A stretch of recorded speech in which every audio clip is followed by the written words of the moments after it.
Hello everyone, this is Shuko again. I'm the leader of Virtuous Saints and the Tenacity link shells on the Siren server, and today we are going to follow Dodgytrunks, our main tank, during a Dynamis Bastok divergence run, where he's going to show us the ins and outs of tanking in Dynamis.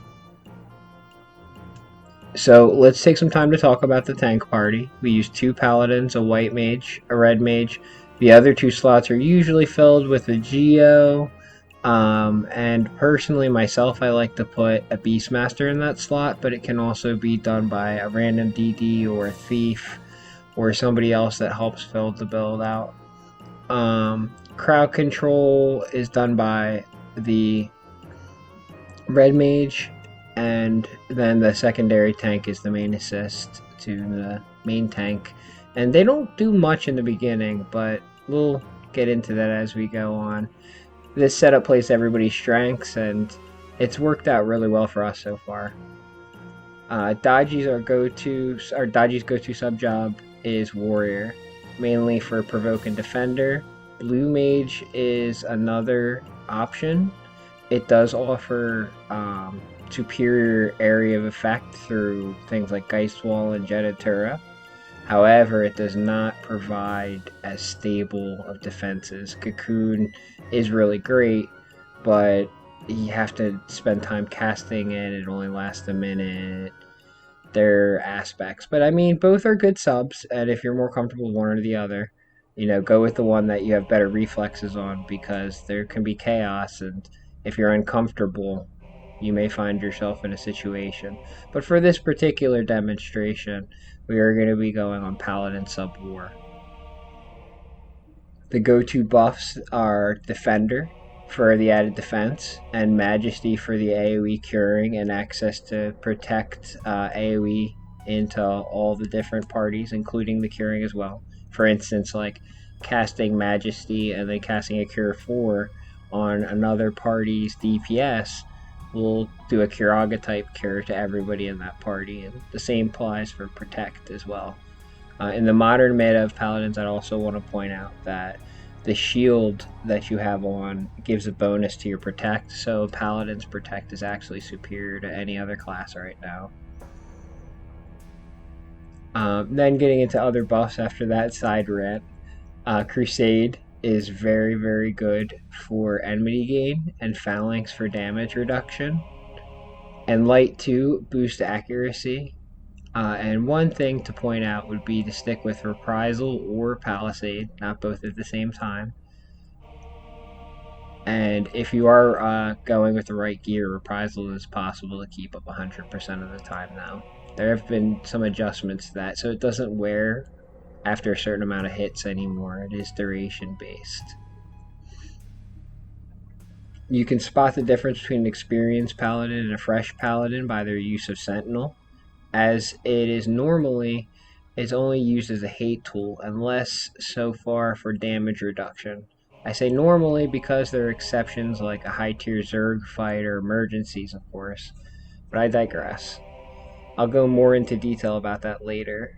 Rampart falls into the same category. The only exception would be to reduce a Mijin Gakure damage from the pesky ninja mobs here, alongside from like a white mage's Synchro Sanctity.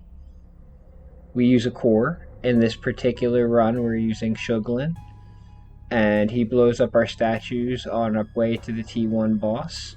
This saves a lot of time, especially in the Bastok run where there are many statues you have to get through to get to the T1 boss. And we call a bogey system to feed TP to the Corsair. I've gone into depth of this in a prior video, and I'm sure we'll go more into depth of it later, but the best thing to keep in mind is call a mob, make sure nobody kills it, and people let the Corsair hit it instead. Okay, time to grab a bogey. Dodgy pools on ice. For this particular zone, this makes the mob more resistant to darkness, so they're harder to sleep, but it makes them a lot weaker to light. So they die a lot faster to most of our damage dealers that use light-based skill chains. This is something I didn't address in the prior video, but in the T1 and T2 zones, The light and moon aspects to them vary, so it's something to verify before you set out your strategy. For us in particular, we do like to focus on ice a lot. The weapon master is called as the bogey, so we're going to keep that one alive for the core and get TP on. Unfortunately, not everybody gets the memo, but I'll give them the benefit of the doubt because we normally kill the Shadow Stalker, which is a ninja, last. Unlike popular belief, the role of the main assist paladin at this point is to tell people what they should be targeting and what they should be attacking. And throughout most of the run, they should be the slash assist if DPSs get confused. Not so much to keep hate at all costs. At this stage, if anything, they could even be helping cure. The damage dealers are buffed.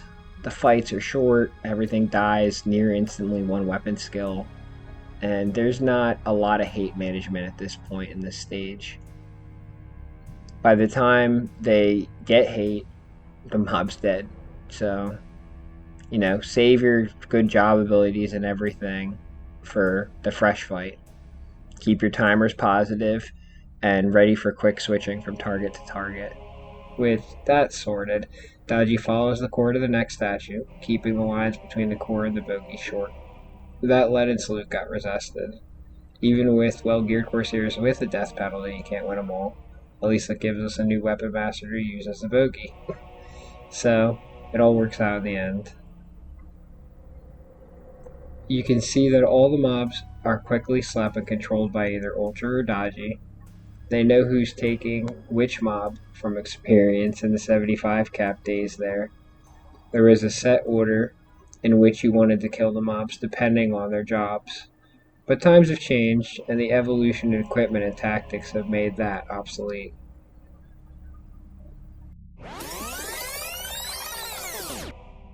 Okay, I take that all back. He forgot that harnesser. This shows the importance of situation awareness. Always keep looking what's happening around you. The harnesser being a Beastmaster type, so charm can sometimes stick on people. With all the statues towards the T1 boss out of the way, it leaves this group to be dealt with. The Alliance can go back to the entrance where we fight the T1 boss, where Athen and Dodgy will make the pool.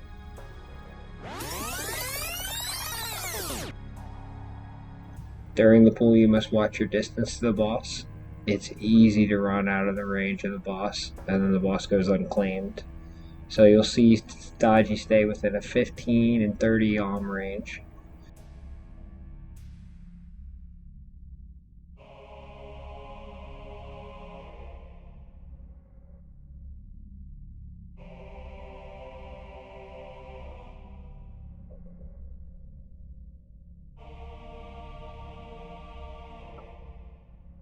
Skill chain is called, CDC into leaden, and continued with wildfire to make a double darkness. This usually makes quick work of the T1 boss. It's dragged into the corner here, and with his back against the wall to avoid issues in general, we'll start the hate rotation. This brings me back to what I mentioned earlier about Sentinel. Aside from having a nice enemy boost, Sentinel has the added effect of adding 100 enmity to everything you do for its duration. So as long as you're on the hate list, Sentinel will boost your job abilities massively. Sentinel, Rampart, Flash, Shield Bash, and Provoke will guarantee this mob will go anywhere for a while.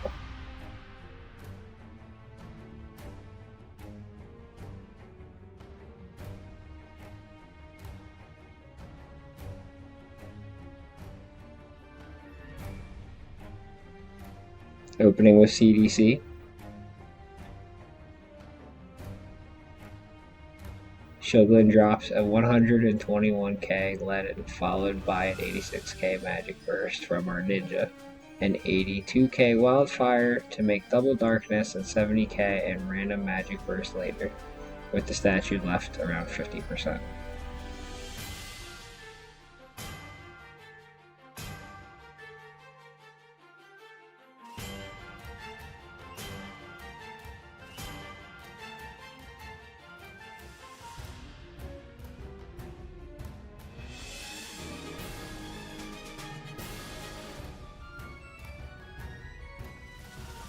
Opening another.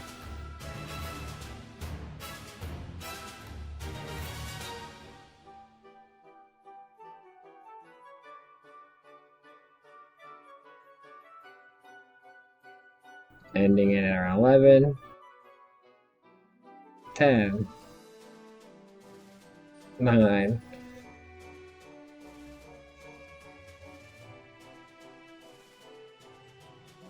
And one more skill change for good measure. Job done. Starting for wave 2 shift.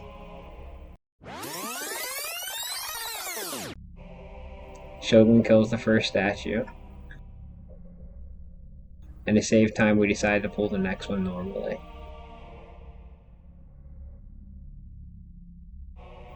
But here's a prime example of how not to do it. I did call this one myself, and Dodgy pulled it as per my instructions, but we had a link. We had 2 links. So the 2 statues on the right, linking, caused this massive pull. Quick thinking from our sleepers, save the wipe, and people take care of the statue. So when you have an issue like this, a big thing to keep in mind is to get all of the lesser mobs slept and to get the statues dead quickly, or Seismostop will wipe your entire alliance quickly. Ultra grabs a group and Dodgy at this point to take out the statues first. They can't be slept, as I said earlier. And the lag definitely gets very real when this many mobs are put onto the map at one time. A quick look around for mobs that resisted the sleep might be going after your sleepers or healers. And now we can start killing. Obs, our ninja, has been up to the role of main assist since Ultra is too busy holding a group of mobs. A blue mage would be an ideal sub job for Dodgy in this particular situation, because you'll be able to get hate on the group of enemies fast. But then again, we didn't really plan for this. Usually we have Corsairs get through clears and maybe 1 or 2 bogey pulls at best, not massive legs. But, you can't control every situation. So it's important just to establish hate. Once you got on their hate list, you can keep their attention with cures and your defensive abilities. Notice how Dodgy isn't fighting. He's just standing there focused on grabbing hate on all mobs before they wake up. He's letting the damage dealers do what they're good at. Trust in each other's abilities is important. Lag is preventing flash from going off and gear swaps from happening. But that's all part of the struggle with tanking in Dynamis.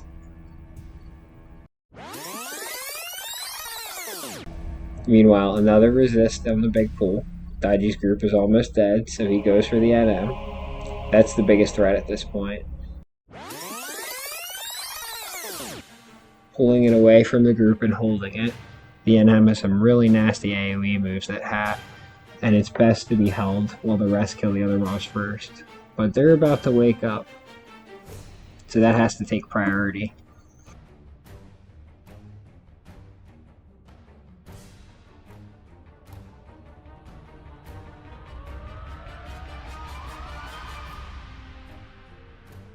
I don't like when he runs off like that, because now I have to go after him for cures, but he's a big boy, and he can take care of himself for a little bit.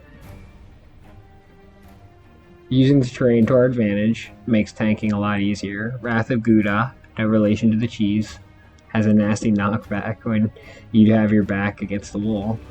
You won't have to be interrupted when casting. Let's fast forward a little bit.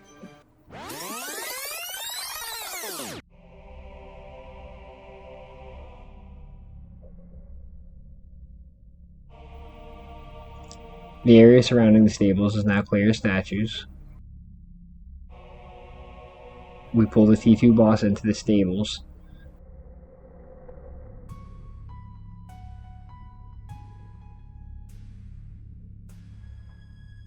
Once again, making sure you have your back against the fence here to avoid knockback. With enfeebles and DDs to the side of the mages, range behind the tank. It looks like this from the top.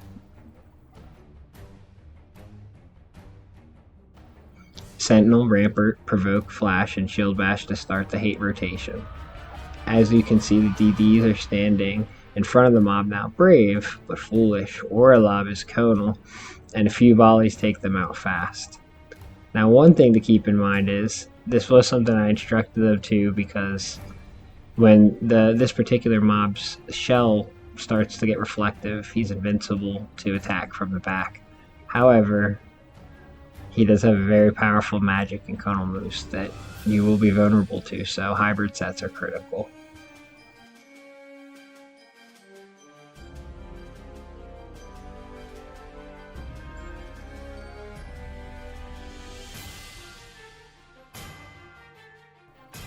With a bunch of people dead at this point, we take a moment to reorganize and get things sorted because our approach isn't working.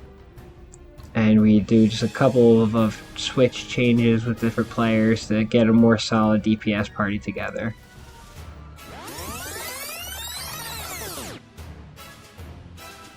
With everyone on weekend, we decided to start the super buffs early.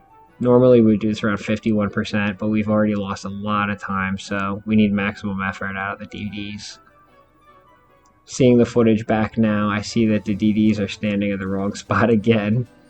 They need to be a little off to the side, but not too far, because of his glowing shield stage will prevent them from doing any damage. But at least they're out of his conal move. At this stage, he's just going berserk, spamming AoEs and Thousand Fist with an Enfeeble, causing a lot of trouble. But we'll show Tenacity and keep at it.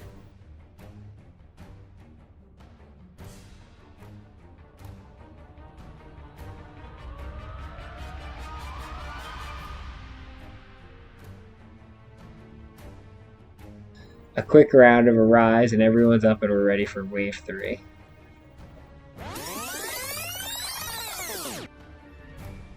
I've already talked a lot about our Wave 3 strategy on a previous video, so I'll keep it short. The groups of circles are made up of 2 groups of 4 mobs, 1 boss, and 3 normal mobs. Daiji pulls the boss as soon as Ultra calls out his kill order. During the pull, Ultra will grab the first 2 mobs while Daiji holds the boss of the third. Rinse and repeat, and the other group, and then it's just a circle left. Let's fast forward. At that point, Daiji pulls the circle and kites the disjoined Galka around the wall of the Mog House.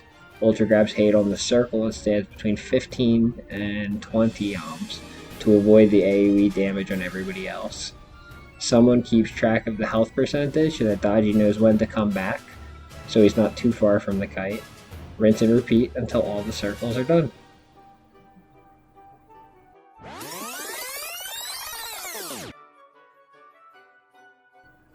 Coming up on the final boss with a little under 25 minutes on the clock.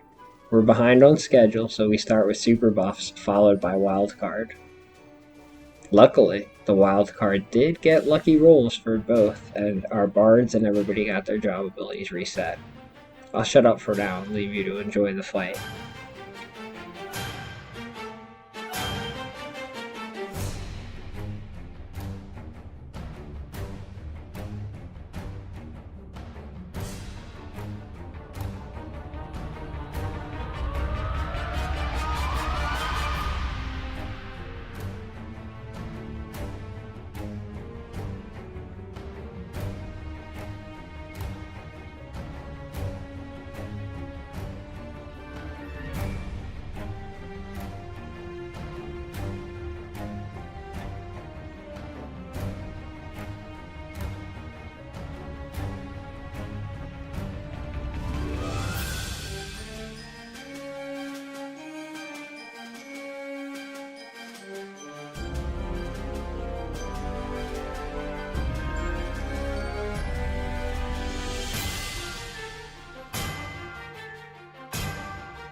And that's the Bastok run.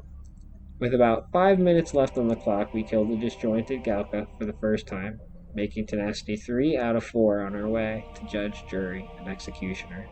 We've learned a few lessons from this run, mainly losing a lot of time before and during the T2 boss, something that will be addressed before our next Bastok run.